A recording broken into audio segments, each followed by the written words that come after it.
अरहम, इधर आओ बेटा। रुकैया बेगम ने अपने तख्त पर बैठे बैठे उसे पुकारा। कोई भी सबूत न होने की बिना पर उनका वकील उन्हें छुड़वा लाया था और फराज का भी इस दिन से कुछ अता पता नहीं था। तभी पुलिस उनके खिलाफ कोई ठोस सबूत नहीं जुटा पा रही थी। अरहम ने खामोशी से अपने कदम उनकी तरफ बढ़ाए। जी नानी, बोले, बड़ी शेव और रूठा रूठा अंदाज। उन्हें अरहम में कुछ आज अलग महसूस हुआ। खैर, जो भी था, उन्हें इस वक्त सिर्फ अरसल पर गुस्सा आया था। पहले असवद ने इतने सालों पहले उनकी बात का मान नहीं रखा और अब उसके बेटे ने तो हद ही कर दी थी। उन्हें इस उम्र में जेल की हवा खिला दी थी। किसी भी तौर उनका गुस्सा कम होने का नाम नहीं ले रहा था। उनके करीब खाली जगह पर वो बुराजमान हुआ। जी नानी, बोले, वो अदब से गोया हुआ। क्या सोचा अब तुमने अरहम? अब तो तुमने अपनी आंखों से देख लिया है। वो असवद मलक और उसका बेटा कोई दूध के धुले नहीं है। तुम्हारी नानी को इस उम्र में जेल पहुंचाया और सबसे बढ़कर तुम्हारी बहन से जबरदस्ती निकाह कर लिया। तुम्हें कहीं भी मुंह दिखाने के काबिल नहीं छोड़ा।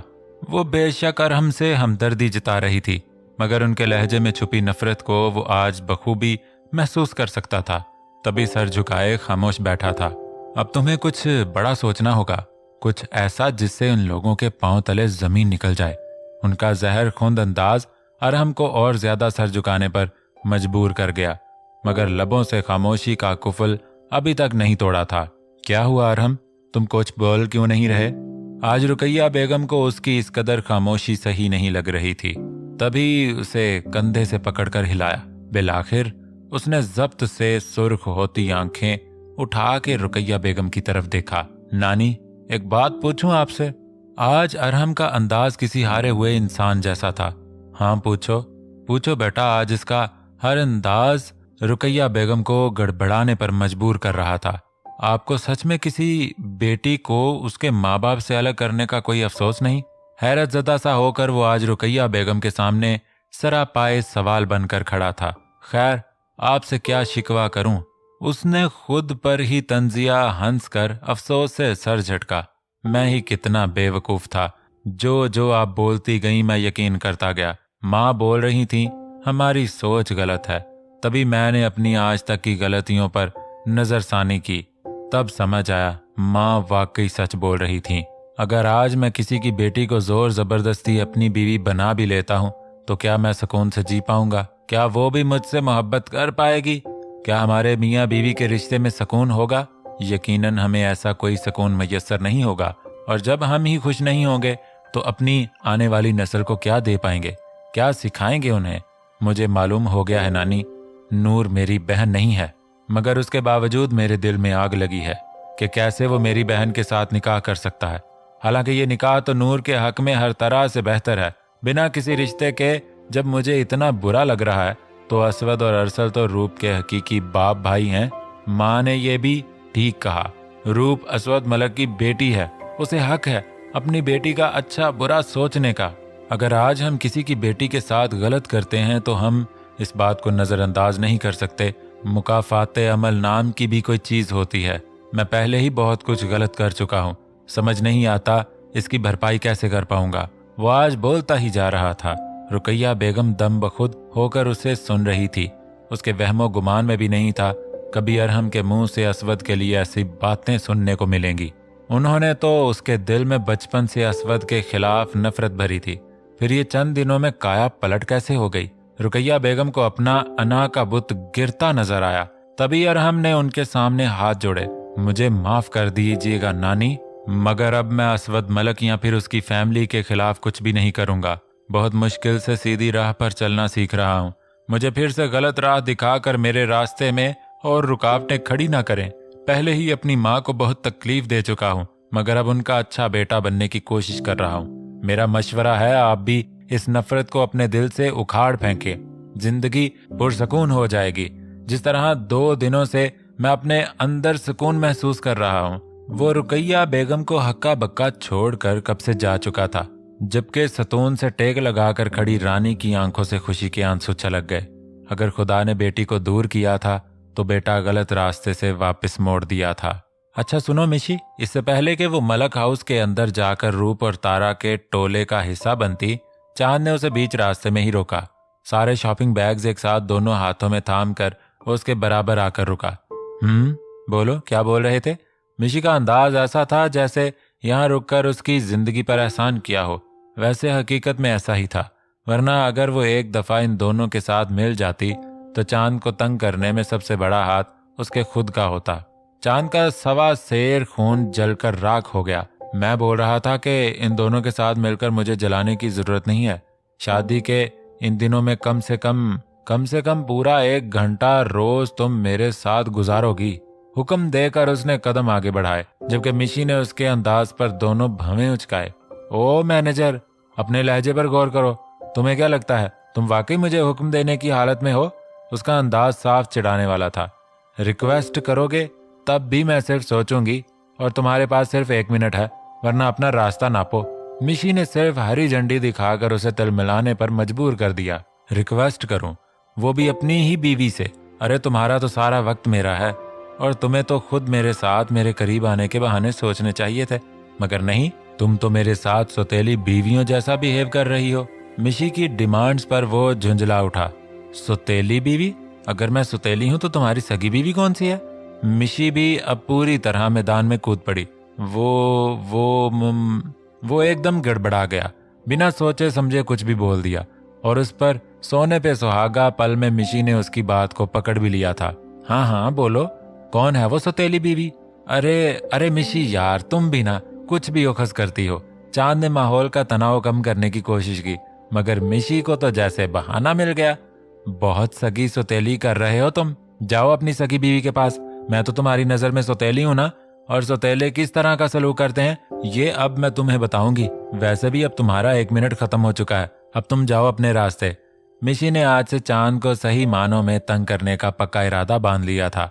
तभी उसे शौक छोड़कर खुद पैर पटकते हुए घर के अंदरूनी हिस्से की जानिब बढ़ गई।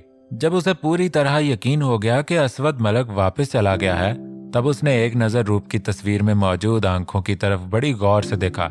भला हो इन आंखों का, जिनमें मौजूद काली आंखों की जगह मुस्तफा ने सिक्योरिटी के लिए कैमरे फिट किए थे। असवद मलक के शाह मेंशन में आने की खबर तो उसे उसी वक्त हो गई थी जब वो शाह मेंशन में दाखिल हुआ था। तभी सिक्योरिटी गार्ड ने उसे फोन करके इन्फॉर्म कर दिया असवद मलक कहाँ जा रहा है। उसका इल्म उसे शाह मेंशन में जगह जगह लगे कैमरों की मदद से हो रहा था। मगर जैसे ही वो उस कमरे में दाखिल हुआ, मुस्तफा शाह किसी आंधी तूफान की तरह उस कमरे तक पहुंचा। वो रूप को लेकर उसके जुनून को जान गया था।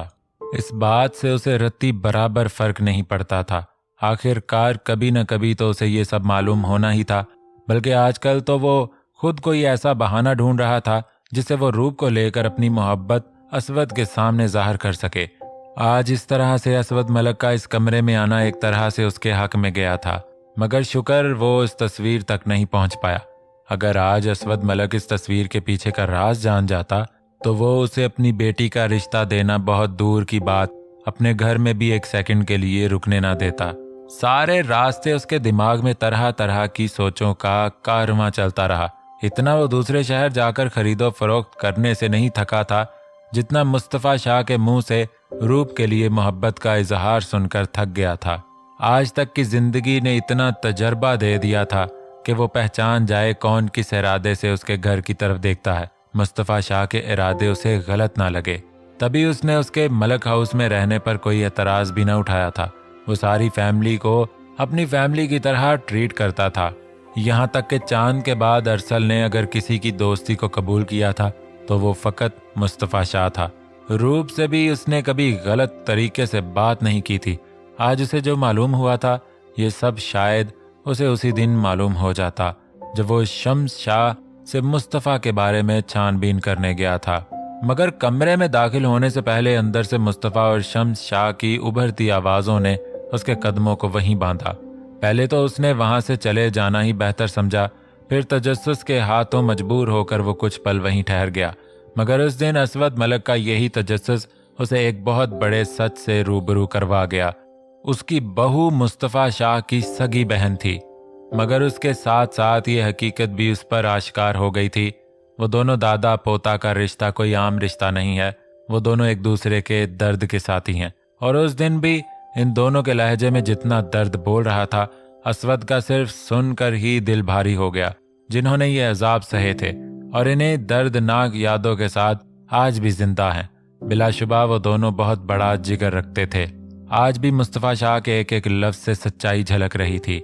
ये सच था, अगर वो खुद भी अपनी रूप के लिए किसी रिश्ते की तलाश के लिए निकलता तो उसे भी यकीनन रूप के लिए मुस्तफ़ा शाह जैसे हमसफ़र की तलाश होती। हर रिश्ते के साथ मुखलिस, सबसे ज़्यादा रूप से मोहब्बत करने वाला, आज वैसा ही इंसान उसकी आंखों के सामने था। मगर जिस तरह वो उसके सामने आया था, जिस तरह उसने रूप से अपनी मोहब्बत का इजहार जाहिर किया था, ये तरीका गलत था। यही वजह थी आज असवद मलिक को फैसला लेने में थोड़ी दुश्वारी का सामना करना पड़ रहा था। मगर फैसला तो करना था अब, और जल्द से जल्द करना था। इस वक्त शहर की सबसे बड़ी बिल्डिंग की छत पर खड़े होकर नजरें जमीन की तरफ गाड़ कर वो किसी बहुत गहरी सोच में गुम था। यहाँ से ये शहर कितना खूबसूरत मंजर पेश कर रहा था। तेज ठंडी हवाएं उसके मजबूत वजूद से टकरा कर वापस जा रही थी। वहीं घने स्याह बाल भी हवा के दोष पर बिखरते हुए बार बार उसकी चौड़ी पेशानी को छू रहे थे। मगर आज इसको इन सोचों के भंवर छुटकारा दिलाने की हिम्मत शायद इन तेज हवाओं में भी न थी। उसके ऐन पीछे खड़े एहसन ने एक दुख भरी नजर अपने सर पर डाली। सर, आपको घर चले जाना चाहिए, बहुत रात हो गई है। बिलाखिर वो बोल उठा। ये बात वो अच्छे तरीके से जानता था कि इस जगह मुस्तफ़ा शाह सिर्फ तब आता है जब उसके दिलो दिमाग में बहुत बड़ी जंग चल रही हो। मगर सामने से पिछले 2 घंटों की तरह अब भी खामोशी ही मिली, तो वो भी जब्त से काम लेते हुए दोबारा वहीं खामोश खड़ा हो गया। कभी मोहब्बत की है एहसन? कुछ देर बाद जब मुस्तफ़ा की आवाज़ उभरी तो तवक्को के बरखिलाफ सवाल सुनकर कुछ पल के लिए वो हैरत के समुंदर में गोताजन रहा। मगर फिर एहसाब पहले की तरह तन गए। नो सर, मैंने कभी मोहब्बत नहीं की और करना भी नहीं चाहूँगा। आपकी ज़िंदगी में पहले क्या दर्द और मुसीबतों की कमी थी जो आपने नए दर्द पा लिए। मोहब्बत की हिफाजत को लेकर अच्छा भला इंसान डर का शिकार रहता है। उसके खो जाने से ज़िंदगी खो जाने जैसा दर्द होता है, बिल्कुल वैसा दर्द जैसा आज मैं आपकी आंखों में देख रहा हूँ। मैं कभी मोहब्बत नहीं करना चाहूँगा सर, कभी भी नहीं। एहसन का अंदाज अटल फैसले जैसा था। कुछ पल इन दोनों के दरमियान खामोशी से बीत गए, मगर फिर मुस्तफ़ा शाह की आवाज़ ने इस खामोशी को तोड़ा। मोहब्बत हमारे चाहने से नहीं होती एहसन, ये तो बस हो जाती है।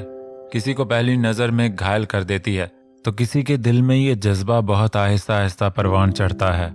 मगर मुझे रूप से मोहब्बत आज से 5 साल पहले हुई थी। शायद तुम्हें याद हो, मगर जैसे जैसे मैं उसे जानता गया मेरी मोहब्बत ने इश्क की राहों का सफ़र तय करना शुरू कर दिया। और आज मुस्तफ़ा शाह ऐसी जगह खड़ा है जहाँ से लौट जाना नामुमकिन है।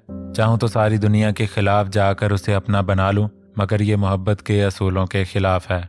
मोहब्बत कभी दर्द नहीं देती, सिर्फ महबूब की खुशी चाहती है। तुम्हें आज सिर्फ इसलिए गुस्सा आया है क्योंकि मुझे आज तकलीफ हो रही है। तो हाँ, मुझे तकलीफ हो रही है, और इतनी शदीद तकलीफ हो रही है कि मुझे लग रहा है शायद अब मैं अगला सांस न ले पाऊँ।